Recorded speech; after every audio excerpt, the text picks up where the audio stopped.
My next guest is a tech entrepreneur and investor with an eye toward making the world better. For years, he's been at the forefront of tech revolutions and among the first to recognize value. He's been an investor in dozens of startups, including 40 unicorns. Those are companies worth at least $1 billion. Companies that come to mind include Opendoor, Instacart, HubSpot, Patreon, Filecoin, and Coinbase. Not to mention, he was the co-founder of Reddit and more recently has been investing aggressively in women's sports. Today, he is with me at Invest to discuss the biggest tech revolution of them all.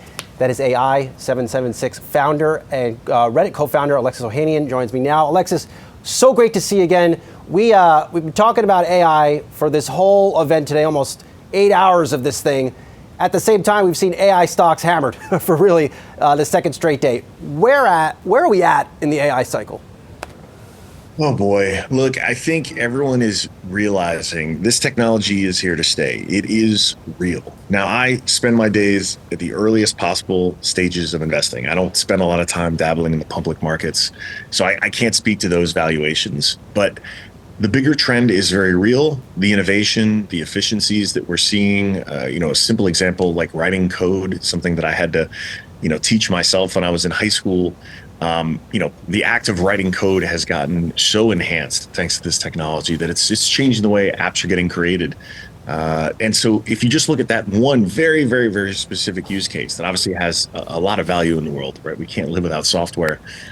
We can see the implications for this. And so, I can't speak to those public market valuations. I'm still long-term very bullish on the overall technology trends.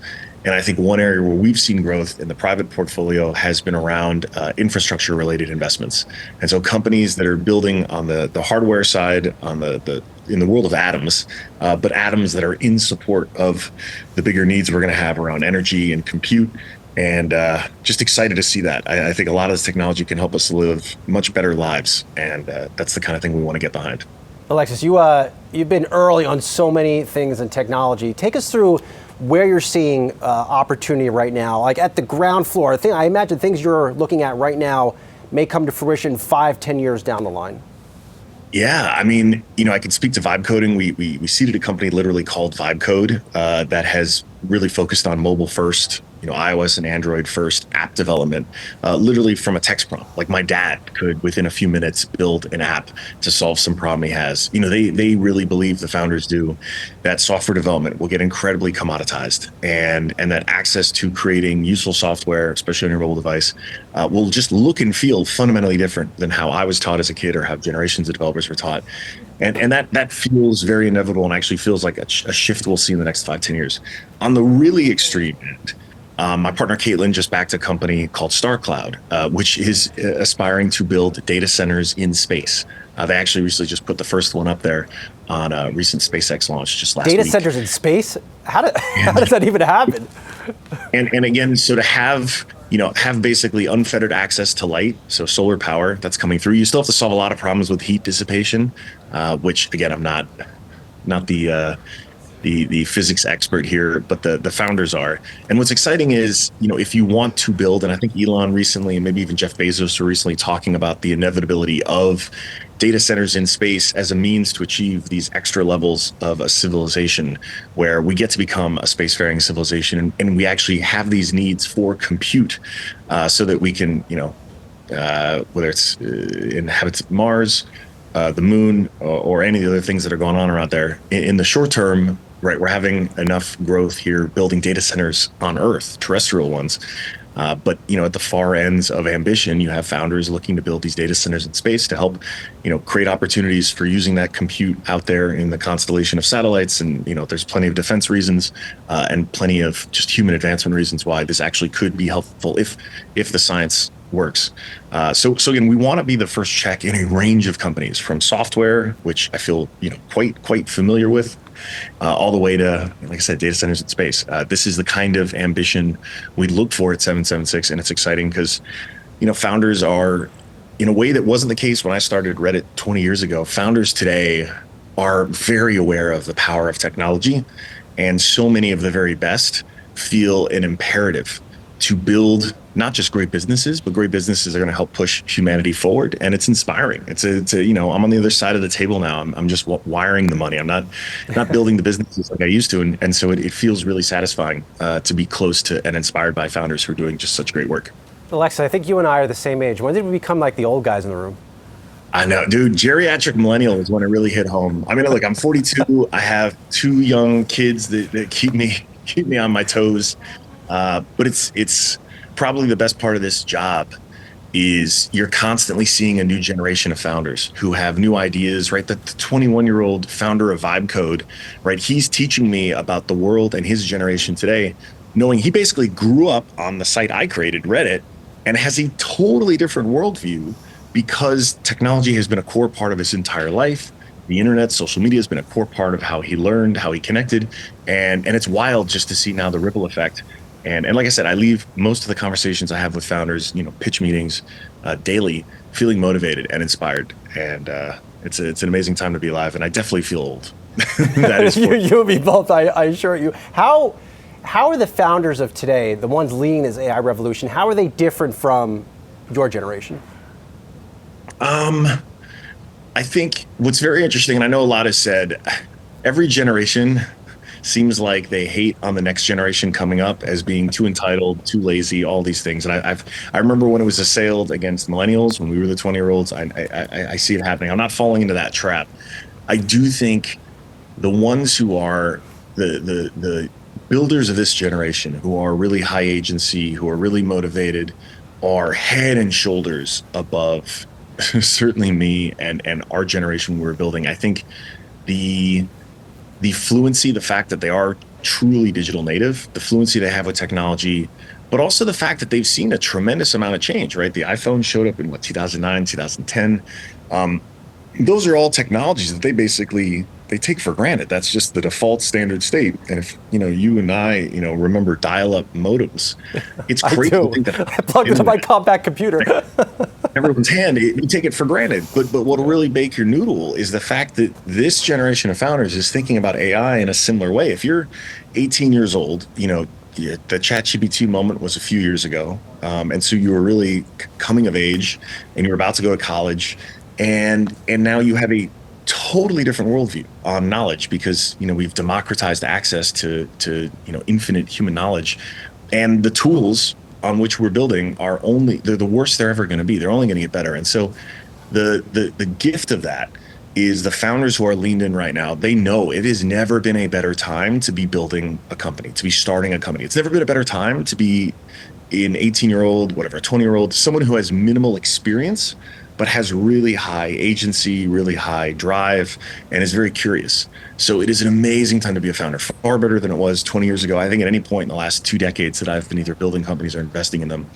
And I know it feels like there is a big gap. At the same time, we have members of that same generation that are like opting out of work or railing against a lot of that. And I really, really hope that the builders win. I really, really hope that more and more people, especially young people, feel compelled to see problems and then do something about them, right? Not just talk about them, not just complain about them, but actually take action. And what I've just seen, you know, the power of entrepreneurship to be able to just improve quality of life. Yes, build great businesses that hire lots of people, but improve the quality of life for civilization. I want to see more of that. And I do feel that gap with this generation. But for the folks who are leaned in, it's inspiring as hell. Alexis, you're a father of young children. What is this AI revolution? What will it mean to how they learn? But in addition, what does it mean for that generation, their ability to find jobs 15, 20 years from now? Well, okay. So on the latter point, I don't know. I want to believe I'm a tech optimist, and I do think more new jobs will be created than removed from the system. I think an easy example, you know, we were fortunate to be early investors in a guy, Mr. Beast, 5 years ago.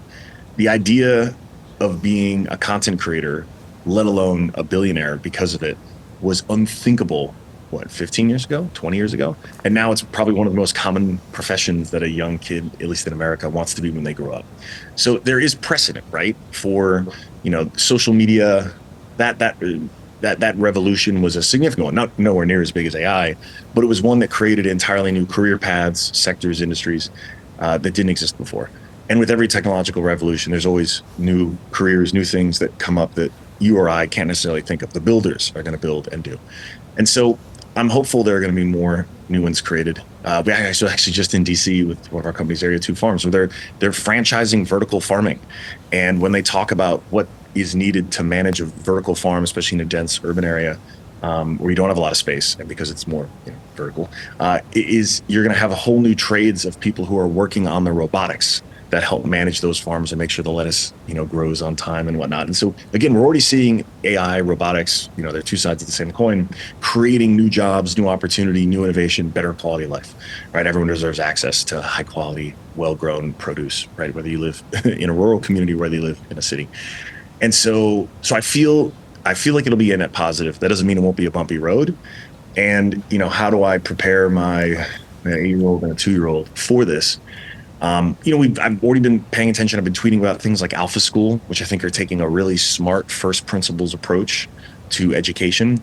I do think the future of education for, let's say, K through 12 looks a lot more like having guides instead of teachers, and that's verbiage from folks like Alpha School and Prenda, where your personalized AI tutor is doing a lot of the instruction, right? I'm a big Duolingo user. You're familiar with that. That is probably the great platform expression of that, right?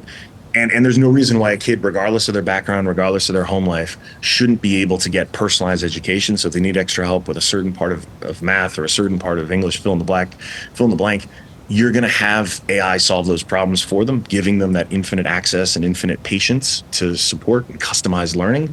And then hopefully those kids get to spend the rest of their school day actually interacting and building up their emotional intelligence and solving problems. And I think the school of the future should really optimize the time with the AI to help learn, but also maximize the time off a screen so that kids are getting the things that can continue to be valuable when they grow up. Emotional intelligence, communicating, empathy, creativity. And those are things that, in my opinion, are what really make us human. Like those are the most delightful parts of being a human being. And essentially we have these amazing calculators now that have democratized access to a lot of the pure horsepower of intelligence, which should allow this next generation to focus on the more, I'd say, human sides of it.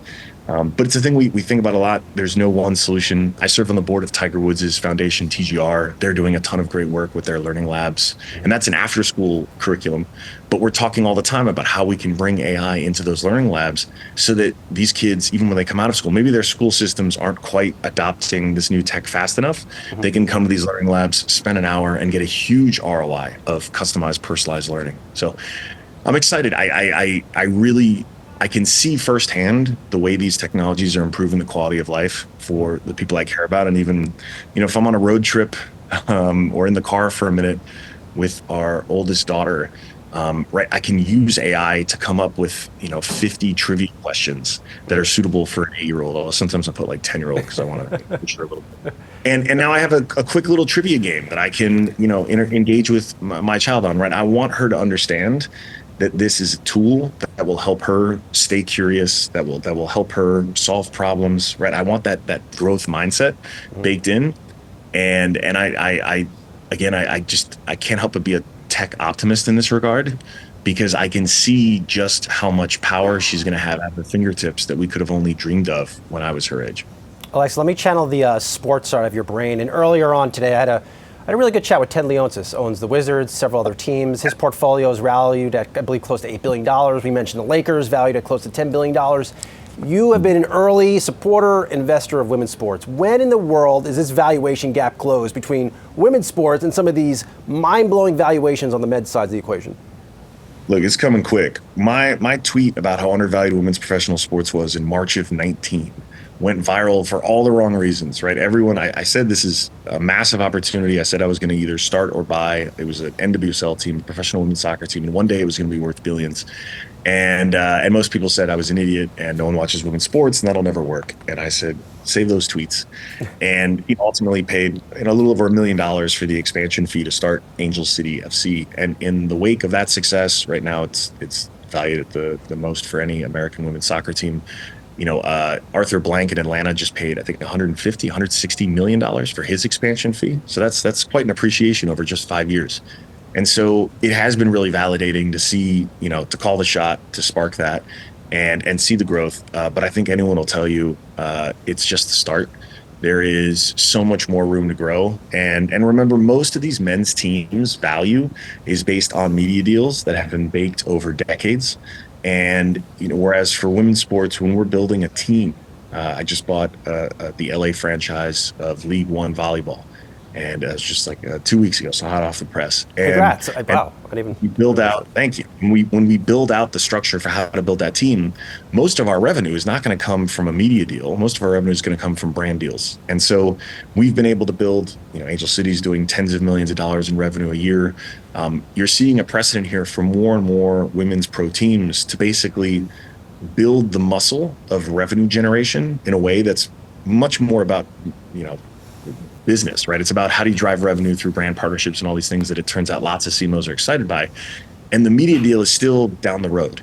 So you have to earn that media deal through the viewerships, but the brand dollars obviously help you build the brand and prove the value. And it's this virtuous cycle. And you've seen that in the rapid ascent of WNBA team valuations and revenues. And I think, it won't be for every sport, but you can see the places I've been investing, obviously also starting a Formula One for track and field like Athlos. That's an entire league where I've seen this same opportunity that I saw with women's soccer, where the World Cup showed up every 4 years and then everyone was watching and then they all disappeared. The thesis was simple, why not make sure they don't disappear and keep investing? Similarly, track and field is the #1 Olympic sport. These athletes are superstars and then they disappear. They shouldn't disappear. So we built Athlos, and 4.5 million people tuned in for our New York meet just a month ago. And we're rolling out a multi-meet league next year with teams. So I'm excited about all this. I think at the end of the day, we're only 5 years away. I think 6 years from my tweet. And I think there is still so much more room to grow in women's sports. I think we will absolutely see billion-dollar women's sports teams, as I had laid out, and I will be sure to rub that in the face of all those haters on Twitter 6 years ago. Last one, and I wanted to save this one, Alexis, because I think this is also in your wheelhouse, and it's also in the wheelhouse of my dear friends at Yahoo Sports. Why are collectibles having a moment, and what is next in this industry? It has been an amazing ride. We love our partnership with Mantle and Yahoo. We've got some hobby awards right now, actually. I think this industry is starting to professionalize, right? The hobby was always a very mom and pop type business. And during COVID, everyone was locked down. Everyone was feeling pretty anxious, and nostalgia became really, really desirable. And so that's when I got back into the hobby. I collected cards as a kid, like a lot of kids in the 90s. I thought that collection was going to help me retire one day. It did not. Same here. I just found my Batman cards the other night, Alexis, from the 1990s movie. I got a whole collection of them. 90s, yeah, that's tough. That's probably not worth much. I'm sorry. Thanks a lot. The good news is the card producers are being a lot more savvy with how they're, the big problem is the oversupply, right? Supply and demand, I'll tell you what happens there. So the card producers are being a lot smarter now, a lot more creative, limiting supply. And here's the way I look at it, very simply. Collectibles are our generation's art. And at the end of the day, if I can show you a, Serena Williams rookie card on my desk, or, 86 Fleer Jordan, right? That feels like a flex. That for me, having a Warhol or having, pick your favorite modern or contemporary artist, it doesn't really do a lot for me. But if you abstract it away, right? What is, art on a wall is ink or something on a dead tree. And, that 86 Fleer Jordan is just ink on a dead tree. But there's a cultural significance for a generation of us who grew up during the rise of sports, really the commercialization of sports. And I think whether it is trading cards, comics, collectible video games, collectible music, even match-worn jerseys and outfits, I think these kinds of culture assets are still undervalued. Obviously, do your diligence. Don't, ask your wife before spending your entire IRA on these things.